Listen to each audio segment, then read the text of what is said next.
Hello, I'm Ellen Bintz, coming today from Austin, Texas, in the U.S. Welcome to Impact, a podcast about how we can each bring about real change in the world and getting practical in making that happen. And hello, I'm Clive Johnson, also away from my usual place today, coming from Saltdean near Brighton in the UK. A special welcome if you're listening for the first time, and a big thank you to our new subscribers. Each week, we look at one aspect of how we can connect our hearts to offer healing for others with our collective intention, prayers, and meditation, and go behind the headlines of a critical happening in our world that needs our attention right now. In today's episode, we take one of these regular deep dives to more fully understand and tune in with something many of us may know only a little about, and see where we might hone in with our prayers and intentions. And as we record, it's November 20th, 2024.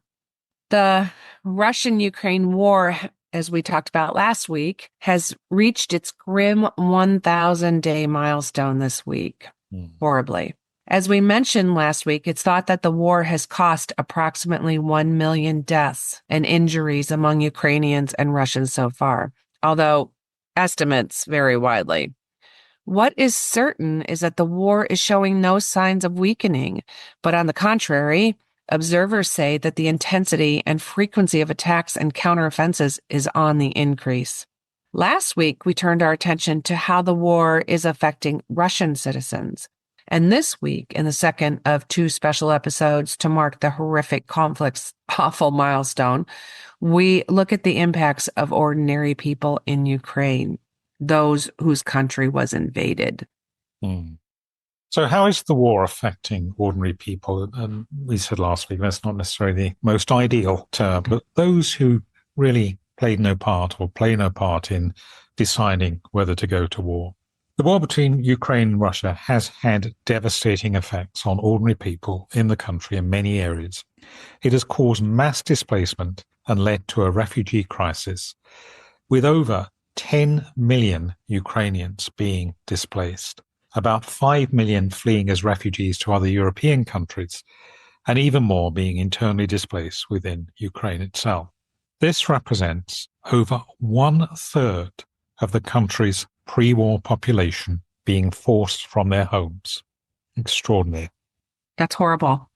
It is, isn't it? And already we can see quite a striking difference there with the number of Russians, even in border areas with Ukraine, who've been displaced. A 2022 study by the Global Aid Organization, corroborated by a survey conducted by the International Rescue Committee, estimates that an astonishing 74% of Ukrainians report being separated from a close family member because of the war, representing one of Europe's largest humanitarian crises, if not the largest since World War II. Tens of thousands of Ukrainian children have been forcibly separated from their families and transferred to Russian-occupied territories or deported to Russia and Belarus, with some children being separated from their families following forced evacuations and screening organized by Russian forces. This all happened at camps over the border. Efforts to bring about the return of forcibly deported children have largely been unsuccessful, with fewer than 2% of those abducted so far being reunited with their families. I had not heard about this forcible separation of the children. Had you heard about this, Clive? Did you know? Yes, I think a lot of it happened quite early on. It's really as territory has been taken by the Russians. A lot of families were taken, and they were taken to camps. He's not been in the news very much recently, to my knowledge. At least I haven't come across it. But quite early on, this was happening, and there was a kind of filtering process going on. But yes, it's one of these stories that's not in the headlines. Well, as you mentioned before, it does liken itself to World War II when you talk about things like this. Yeah. Apart the scale from of it as well, there's nearly 3/4 of the population. There's a family member that been separated for several years now, potentially. I'm a little bit surprised it's not 100% of the people. I wouldn't have been shocked to have heard that number when you consider how many people are involved here. No. So apart from the 10,000 Ukrainian civilians killed since the war began. Many Ukrainians live in constant fear of shelling and missile attacks, with 30% suffering from mental health disorders like anxiety and PTSD. Critical infrastructure has been damaged, often leaving millions without electricity, water, and heat. And this has made life especially harsh during the bitterly cold winter months, which the country is now again facing. The war has devastated Ukraine's economy and brought many into poverty. The GDP contracted by almost 1/3 in 2022, while the UN World Food Program says that nearly 25% of the country's population of just under 38 million now live in poverty, and around 1 in 5 families are food insecure, with many also struggling to afford other basics like fuel and warm clothing. Its mission has delivered food and the cash assistance equivalent to 2.5 billion, with a B, billion meals to Ukrainians affected by the war. However, it says that the closer families live to the front lines, the more difficult it is for them to find, afford, and prepare food. Unemployment has also risen sharply, especially in frontline areas. Unsurprisingly, the war has created a huge humanitarian crisis, with the International Rescue Committee saying that nearly 15 million Ukrainians need humanitarian assistance this year. That's nearly half the population again, isn't it? Right. Incredible number. Mm-hmm. Bombing has destroyed many homes and public buildings, as well as damaging vital infrastructure and services. More than 2,700 educational institutions have been damaged, and hundreds of healthcare facilities have been attacked. Housing, transport, energy, and industrial sectors have also suffered major damage, while agricultural production has been severely restricted because of the planting of landmines and other destruction to farming lands. The war has shattered support networks, separated families, and disrupted education for millions of children. The psychological toll and trauma resulting from this will likely have lasting impacts for years to come. And when the war ends, the cost for rebuilding the country's infrastructure and economy is expected to cost over $400 billion. That's based on current estimates and the extent of damage to date. In short, ordinary Ukrainians are bearing the brunt of this conflict through loss of life, displacement, economic hardship, and the breakdown of basic services and infrastructure. The humanitarian crisis continues to worsen as the war drags on with no clear end in sight. It struck us in researching this episode, compared with what we reported last week for Russian citizens, that there's a stark difference in the effects on ordinary civilians in the two countries. Now, while not minimizing the considerable impacts for many Russians, it's hard to see that there are any Ukrainians who haven't been affected by the war in some significant way. Really quite striking, isn't it? The contrast that's come out of Yes. What we've been able to glean about ordinary life, as we call it. Yes. Very Yeah. Some of the statistics don't surprise me, but some of them really do. And I think it's good for us to know them. Yeah. Yeah. Like how many Ukrainians have died or been seriously injured in the war between Ukraine and Russia. The number of casualties is undoubtedly significant, but exact figures are difficult to confirm. The UN Office of the High Commissioner for Human Rights verified 35,160 civilian casualties as of July this year, including 11,520 who had been killed. However, the real numbers are likely higher. Of those in military service, assessment suggests that around 80,000 Ukrainian soldiers have died since the start of the war, with estimates of military casualties again varying widely. One Ukrainian platoon commander reported that only 60 to 70% of initial brigade members were still active, with the remainder killed, injured, or retired. Whatever the actual figures, the overall cost in lives resulting from the conflict is chillingly high, counting deaths and injuries on both sides of the conflict overall. The Wall Street Journal reported in September that the war has resulted in approximately 1 million casualties among Ukrainians and Russians combined. As 1,000 days since the war have now passed, that would represent an average of more than 1,000 fatalities and injured casualties per day. That really puts it in perspective, doesn't it? Yes. And of Yes, course, it this does. is continuing, and as we said, escalating. Even as we're recording, there are reports of intelligence suggesting that the US Embassy in Kyiv has been, or is a target potentially for air attack. And of course, in recent days as well, we've learned that Ukraine is now authorized to fire deeper into Russian territory. So this is something that is at a point of escalation rather than retreat at this point. What are the requirements then regarding conscription in Ukraine? And this was interesting to me compared with the situation in Russia, particularly how the conscription requirements have changed since the start of the war. Now, men aged 25 to 60 are subject to mobilization compared with males aged 18 to 27, for whom conscription was obliged before the war began. This 25-year-old minimum age threshold was recently dropped from 27. Women aged 18 to 60 in medical professionals must also register for military service and may be required to serve in the war. Since Russia's invasion in February 2022, Ukraine has implemented martial law and general mobilization. That means that men aged 18 to 60 have not been allowed to leave the country since the war started.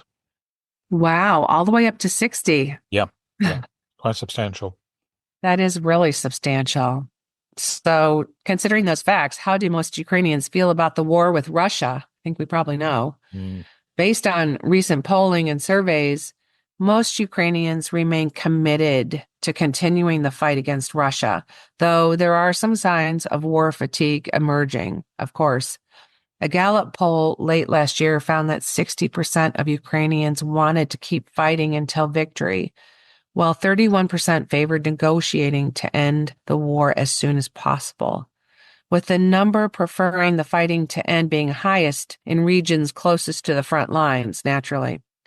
For most of those surveyed, victory means regaining all territory lost since 2014, including Crimea. Nearly 60% said that they believed Ukraine will ultimately win the war. At the time of the survey last October, President Zelensky maintained a high approval rating at 81%, having reached 90% shortly after Russia's invasion in 2022. However, a more recent survey by the Kyiv International Institute of Sociology, published last month, found that only 59% of Ukrainians trust Zelensky, with 37% distrusting him. Support and confidence in the military remains high. It's interesting, isn't it? That significant turnaround in support for Zelensky in the last year. That clearly is going to play into, I guess, the longer term, certainly, if this does drag on. He's been making noises this week that he sees next year as the year that this war must end. So there's clearly quite a lot of interesting geopolitics that's going to affect that, as we know. So where might we home in with our intentions and prayers? So many different areas here, of course, where we might focus our intentions. Some that struck us as being particularly in need are willing for comfort, courage, and relief for the hundreds of thousands who are grieving killed, traumatized, or seriously wounded loved ones, and those who have suffered life-changing injury or trauma themselves.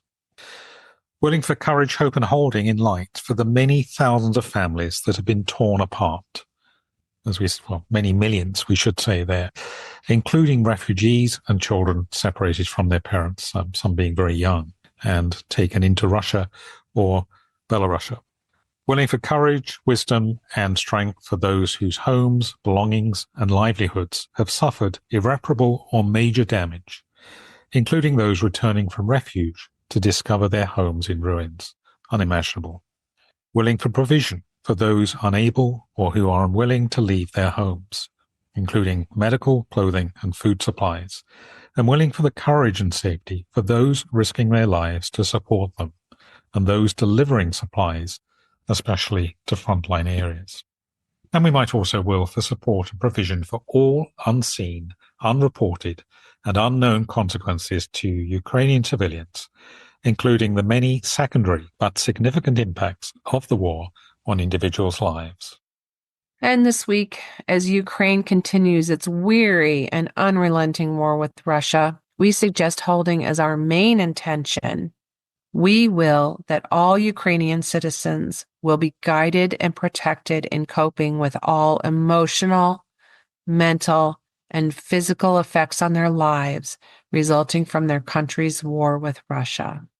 Please join us in holding this. Well, that was really quite significant, I think, what came out of that, really seeing where we are, this 1,000-day mark, and the contrast between the two countries, different. I think it brought home to me something we instinctively know, perhaps, that sanctions tend to have very limited effect on major world powers that have all sorts of other allies and means of providing for most of their needs. But particularly here in Ukraine, the effects on virtually the entire population, no one going seriously unaffected. Right. And I'm really disturbed by the children being separated from their parents and taken to Russia. The long-term effects of this are just horrible. Yes, absolutely. And some very, very young as well. Yeah. So it's just beyond imagination. These poor parents. Of course, we don't know what conditions they're being kept in, what's happening. Right. It's on education for those, who are still in the country. It's, for those of us who've not experienced this, is kind of almost beyond imagination. Yes. We kind of rely on the stories, perhaps, those from wartime generations. There's one story there, actually, that chimed with me, that when you hear these anecdotes, this was the one about the brigade, the brigadier, saying that he thought there was only one or two people in the whole brigade who had come through without injury or being killed. I remember hearing the story of someone that I've particularly been holding in my prayers because someone known personally to someone I know in Israel. And among the people they knew, it included a hostage who was taken, in fact, two hostages, one of whom was returned, one still remains a hostage, but a young man who was called up to be in the army. And in his particular section, he, I don't know how many there were in the section, he is the only survivor currently. That's really, we of course it's going to be the same story on both sides there. So these individual anecdotes really matter, I think. We take notice of them. Well, I hold to a saying that I often repeat. War is dumb. Yes. Yeah, there has to be another way. There does. Well, that's what we must will for. Yes. That about wraps it up for this episode.